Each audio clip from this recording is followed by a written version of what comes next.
A gente vai falar agora sobre os ácidos nucleicos.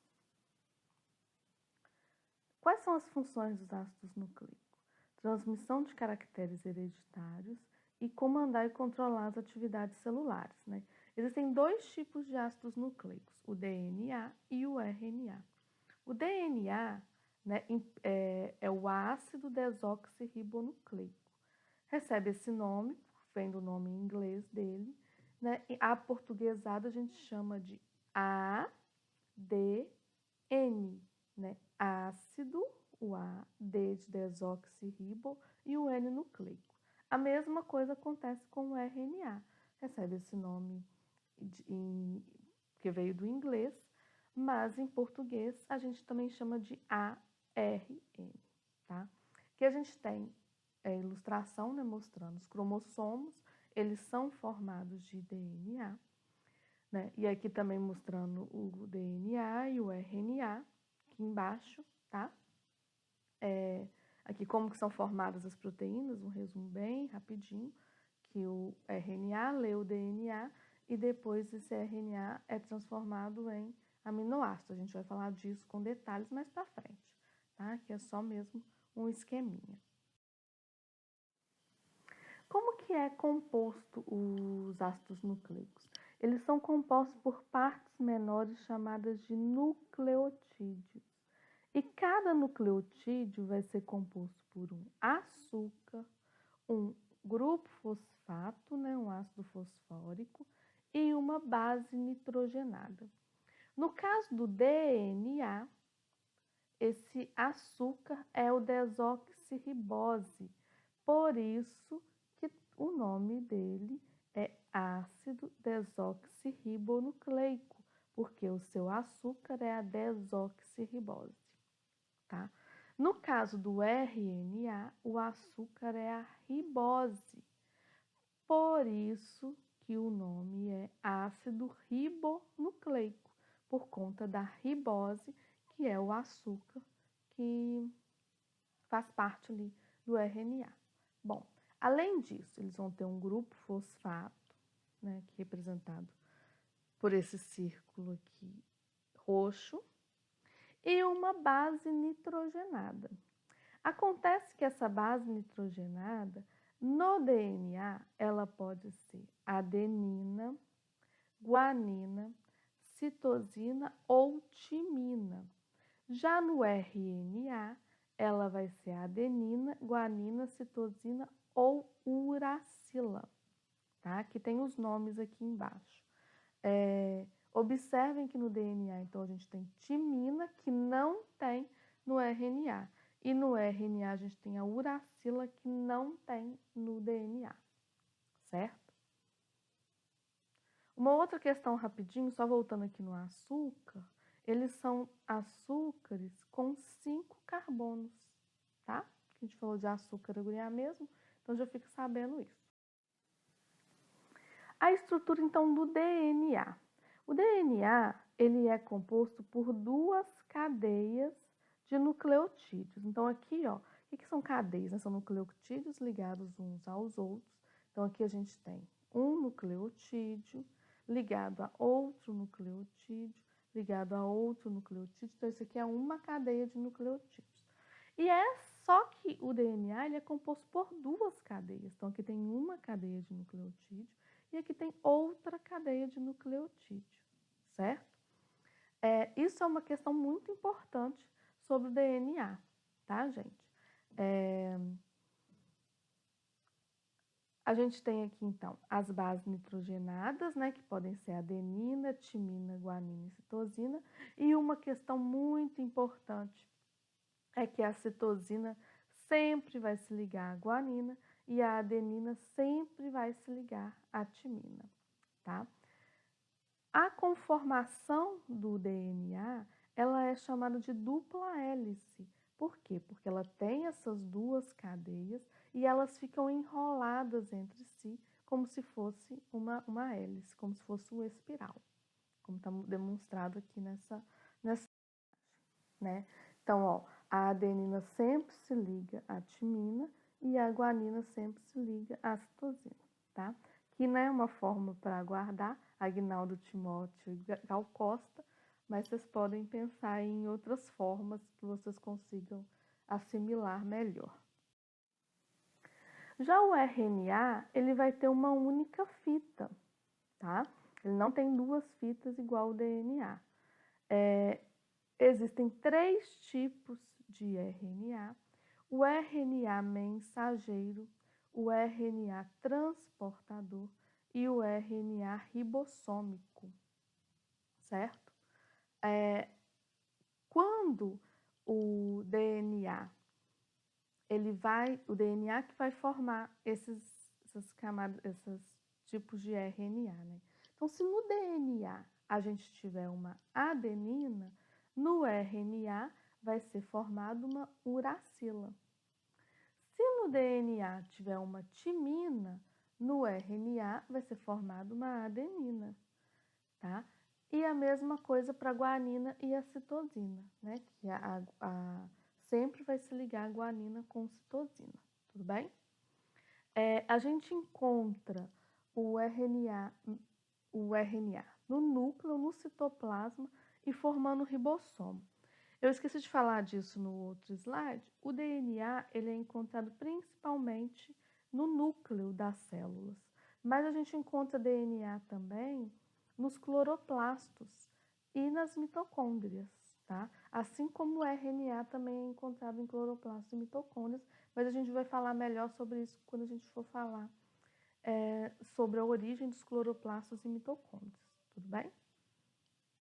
O último grupo de substâncias orgânicas que a gente vai tratar, então, são as vitaminas. A palavra vitamina significa amina vital. Elas têm função reguladora no corpo, então vão agir nas transformações químicas, né, do nosso corpo, e também são necessárias em uma quantidade muito pequena por dia, mas a sua falta pode ocasionar graves problemas, assim como ocorre com os sais minerais, tá? Aqui tem uma tabela mostrando algumas vitaminas, né? E aí tem como que essas vitaminas atuam no organismo, aonde que elas podem ser encontradas, né? Em quais alimentos que a gente encontra essas vitaminas e o que que a falta delas pode causar. Eu vou falar aqui rapidamente, mas depois eu sugiro que vocês leiam com mais calma e façam alguns resumos sobre elas, tá? A vitamina A, ela é muito importante para os olhos e a visão. Elas vão ser encontradas em vários alimentos diferentes, fígado, abacate, manteiga, entre outros, né? E a sua deficiência, ela é chamada de xeroftalmia, que é a famosa cegueira noturna, tá? Já as vitaminas do complexo B, na verdade, são várias vitaminas diferentes: B1, B2, B3, B5, B6, B8, B9 e B12. E o tipo de vitamina vai, né, de cada uma dessas B aqui, vai estar relacionado a alimentos diferentes, né? Mas no geral elas vão ser encontradas em carnes diferentes, laticínios, feijão, arroz, cereais, tá? E aqui a gente tem o que cada uma delas, o que a ausência de cada uma delas pode causar. Eu quero dar uma enfatizada na vitamina B12, por quê?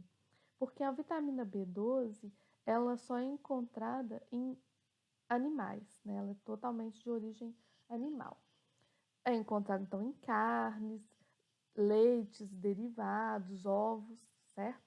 Então, as pessoas que têm uma dieta à base apenas de plantas, elas têm que tomar muito cuidado com a ausência da vitamina B12, né? Quem é vegano, que só come planta, não come nada de origem animal, no geral tem que fazer reposição da vitamina B12, tá?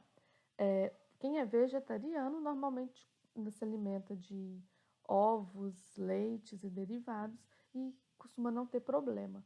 Mas quem não come nada de origem animal tem que ficar bem atento, tudo bem?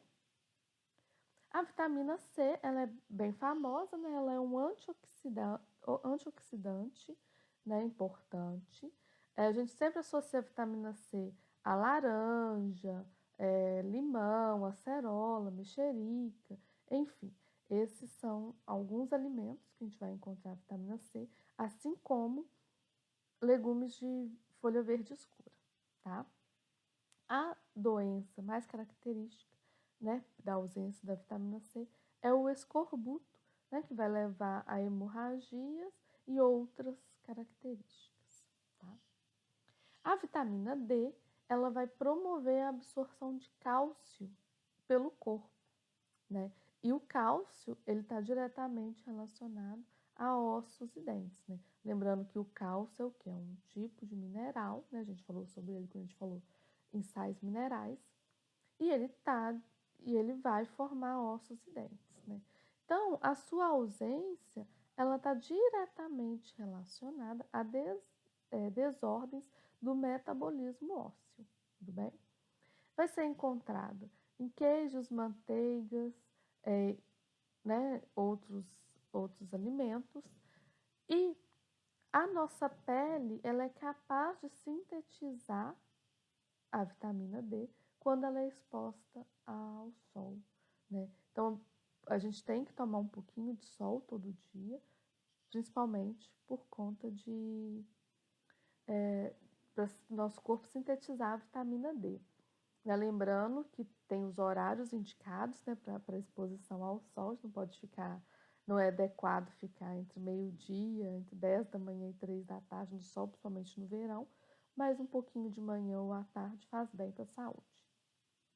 A vitamina E, ela vai prevenir doenças cardiovasculares, né? Então, a sua ausência vai estar relacionada ao aumento do derrame e também de catarata, tá? Elas são encontradas em sementes de girassol, espinafre, entre outros alimentos. A vitamina K, ela está diretamente relacionada à coagulação sanguínea, né? O que é a coagulação? Quando a gente tem um corte na pele e começa a sair sangue, o sangue dali a um tempo ele para de sair, né? Por quê? Porque ocorre essa coagulação do sangue. Então o sangue ele fica, ele impede, né? Ocorre algumas reações químicas ali que impedem com que o sangue continue saindo, né? Então a ausência de vitamina K, ela vai estar relacionada ao sangramento em diversas regiões do corpo, né? Principalmente nas mucosas, na gengiva, nariz, vagina, etc. E manchas roxas na pele e urina avermelhada por causa desse sangue, né? E aqui tem vários alimentos onde a gente encontra, né? E importante, ó, várias bactérias que estão presentes no nosso intestino também podem produzir a vitamina K, tá? Bom, aqui tem alguns exercícios de Enems passados para a gente poder comentar. Vamos falar aqui rapidinho, tentar falar rapidinho deles, tá? Né, questão 94. Eu vou dar um tempinho aqui. Eu peguei de um Enem específico, né, de um caderno específico, mas aí dependendo da cor do caderno vai estar diferente, tá? Vou dar um tempinho aí para vocês lerem essas questões e aí vocês dão uma pausa aí no vídeo, lê a questão e aí eu já vou explicar, tá bom? Essa questão 94, ela tá falando sobre o glucagon e a insulina, né? E aí ela pergunta: em um indivíduo com hipoglicemia, o hormônio citado que atua no catabolismo, ele vai fazer o quê, né? Qual vai ser a sua reação? Então, ó, a primeira coisa, hipoglicemia. Então, hipo é baixo, então significa que tem pouco açúcar no sangue. Se tem pouco açúcar no sangue, o organismo tem que fazer o quê? Tem que pegar o glicogênio que está no fígado e levar para o sangue na forma de glicose, né? Então, a resposta aqui é a letra E, estimular a utilização do glicogênio. Bom, a questão 96, ela está falando sobre como que os lipídios são absorvidos pelo nosso corpo. A gente viu que os lipídios não se misturam em água, certo? Então, o que acontece? O nosso corpo, ele produz os ácidos biliares, que vão atuar o quê? Fazendo com que os lipídios possam se dissolver na água. Eles vão ter uma função semelhante à do detergente. Quando a gente vai lavar a louça e a louça está cheia de gordura, não adianta só você tacar água, né? Você coloca o detergente e aí com isso você consegue fazer com que o detergente se misture no óleo e depois a água se misture ali aquela mistura de óleo com o detergente para poder lavar a louça, né? Por que que isso é possível? Porque os detergentes, eles têm um lado deles que são polares, e aí esse lado polar se mistura com a água, e tem um outro lado que é apolar, que se mistura com os lipídios, tá? A mesma coisa vai acontecer no nosso corpo, através dos ácidos biliares. Então, os ácidos biliares, né, eles vão fazer esse processo chamado de emulsificação, né? Então, eles atuam de modo a agir como detergentes, tá? Então, eles agem como se fossem detergentes para poder fazer com que o óleo se misture na água.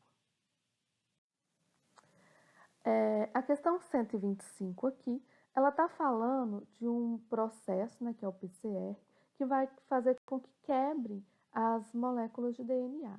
E olha o que ele diz aqui de importante, que a ligação entre a adenina e a timina, ela possui duas pontes de hidrogênio, duas ligações de hidrogênio, né? Então, entre adenina e timina é uma ligação com duas ligações de hidrogênio. E entre a guanina e citosina com 3 ligações de hidrogênio. E ele afirma que é mais fácil quebrar as ligações com duas ligações de hidrogênio, ou seja, entre adenina e timina, e depois quebrar as ligações que vão ter 3 ligações de hidrogênio, que são de citosina e guanina. E aí ele pergunta, então, qual dessas sequências de DNA vão ser quebradas primeiro, né? Seguindo a lógica deles, seguindo a lógica, então, os que tiverem o maior número, a sequência que tiver, primeiramente, maior número de ligações entre adenina e timina, ela vai quebrar primeiro do que aquelas que tiverem ligação de citosina e guanina. Então, a resposta aqui é a letra C. Por quê? Porque a gente tem 4 sequências de ligações entre adenina e timina. E nas outras, né, nas letras A, B e D, a gente já começa com citosina e guanina. E na letra D, tem 3 sequências de ligação entre adenina e timina. Tá? Então, a letra C é a resposta, porque como entre adenina e timina só tem 2 ligações de hidrogênio, é mais fácil de quebrar do que entre citosina e guanina. Tudo bem?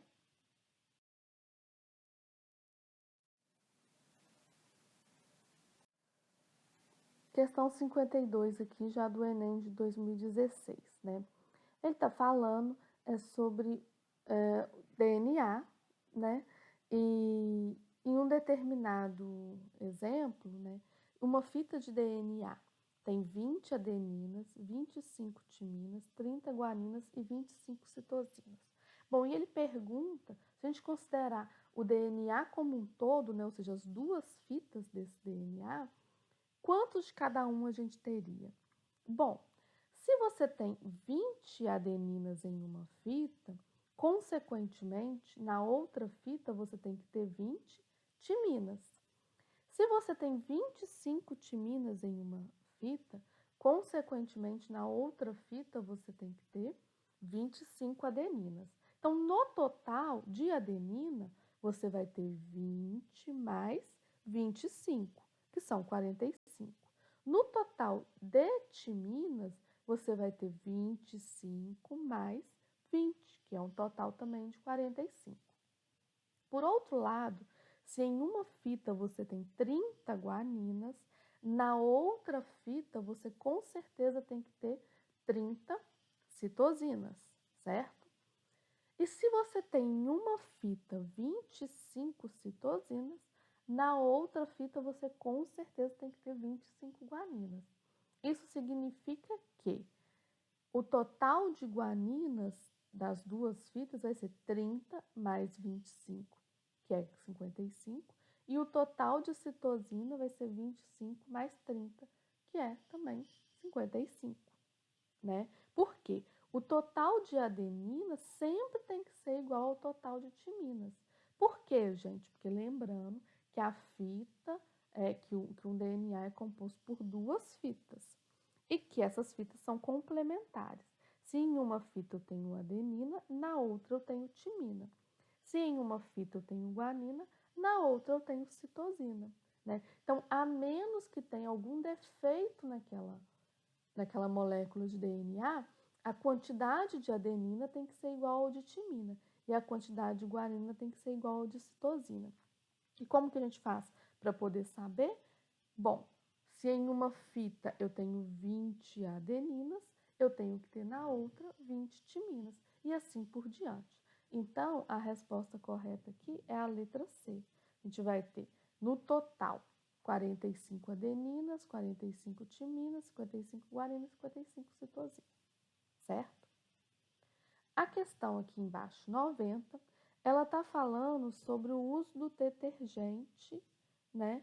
Que foi utilizado no chão lá e facilitou para a água escorrer. O que acontece? O detergente, ele diminui a tensão superficial da água, por isso que ele facilitou com que a água passasse no piso todo, tá? Já a 53 está mostrando um esquema aqui, né, em que o milho passa por um processo de hidrólise para depois fermentar para formar assim o etanol, né, processo chamado de fermentação. Bom, por que é necessário que o milho primeiro sofra hidrólise, né? É porque o amido, a gente sabe que o amido do milho, ele é grande, né? É uma molécula muito grande, é um polissacarídeo. E aí, então, ele tem que ser transformado em substâncias menores que podem ser utilizadas pelas leveduras, tá? As leveduras não conseguem utilizar o amido do tamanho grande, né? Que é um polissacarídeo, tudo bem? A questão 69 está falando sobre a diminuição da absorção de nitrato pelas plantas e pergunta qual substância que vai ter problema, né? E aí a gente vai lembrar que as proteínas é que possuem nitrato na sua conformação. Então a resposta correta aqui é a letra E, tá?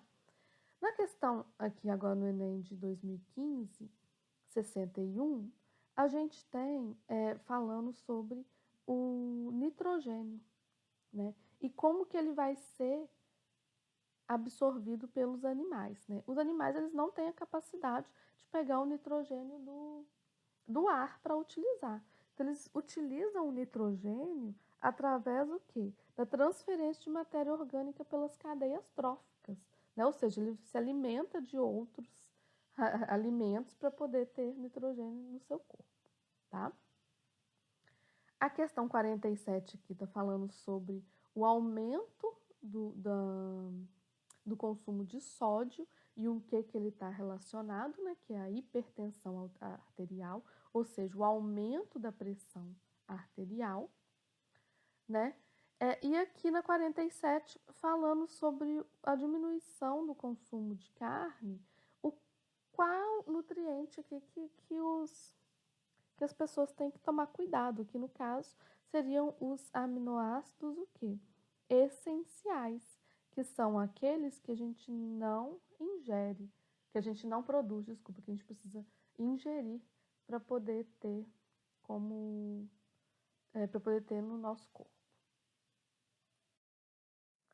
Nessa questão 72, está falando sobre meios de cultura para cultivar bactérias utilizando um xarope de caju e pergunta qual carboidrato presente no xarope de caju que auxiliou no crescimento das bactérias, né? E aí a resposta vai ser a glicose, tá? Que é um carboidrato monossacarídeo que vai favorecer o crescimento das bactérias. Aqui nesse Enem de 2012, a gente tem, né, uma tirinha do Garfield mostrando ele um pouco gordinho e perguntando qual que essa gordura, né, o que ela pode desencadear algum tipo de doença. E a resposta aqui é a diabetes, né? Aí agora a gente começa alguns exercícios outros, né, sem ser de questões do Enem. E aí o primeiro aqui está perguntando substâncias inorgânicas, né, quais são? E aí a resposta aqui são água e sais minerais. Aqui nessa questão 2, está falando sobre os lipídios e que muitas pessoas acham que eles só causam malefícios à saúde. E aí pergunta nas células, né, qual é a formação dos lipídios, né, o que ele pode trazer de importante. E aí a gente tem aqui logo na letra A resposta que eles fazem parte da composição das membranas celulares, né, formando os fosfolipídios. Na questão 3, está falando sobre carboidratos, e aí está falando do amido, certo? E perguntando qual tipo de carboidrato que o amido é. No caso, o amido é um polissacarídeo, letra D.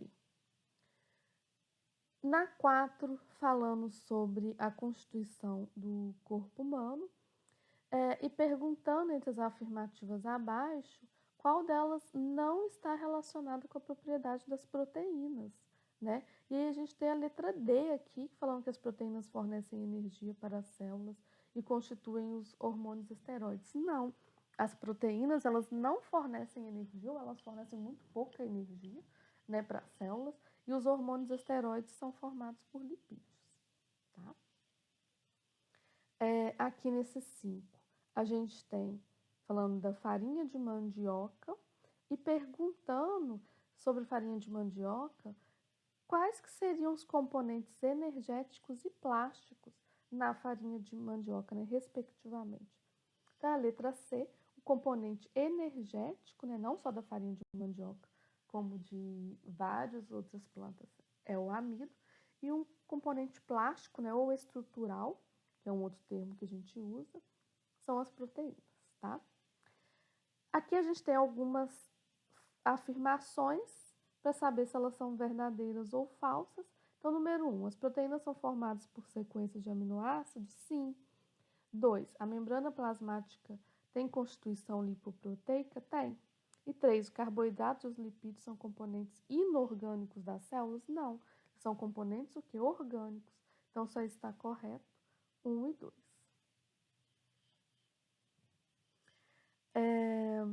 Para inibir a ação de uma enzima, pode-se fornecer à célula uma substância que ocupe o sítio ativo dessa enzima. Mas aí como que essa substância tem que ser, né?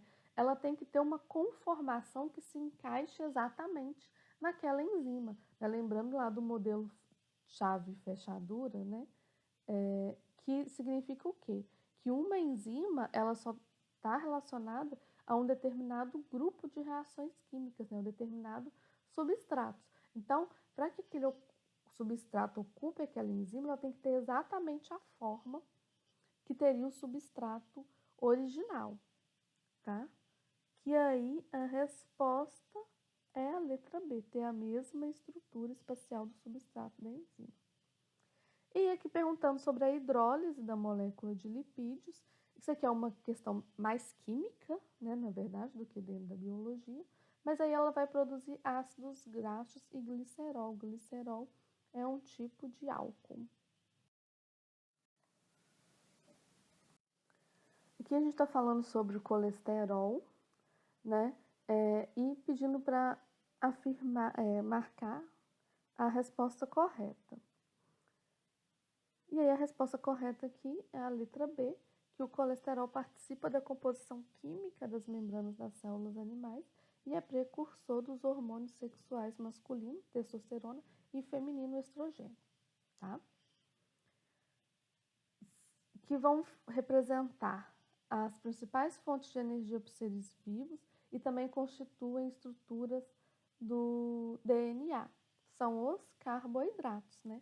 Lembrando que não só o DNA, né, os ácidos nucleicos, na verdade, eles têm uma parte que é composta de açúcar, né? E o açúcar é um são carboidratos. Açúcar e carboidrato é a mesma coisa dentro da biologia, certo?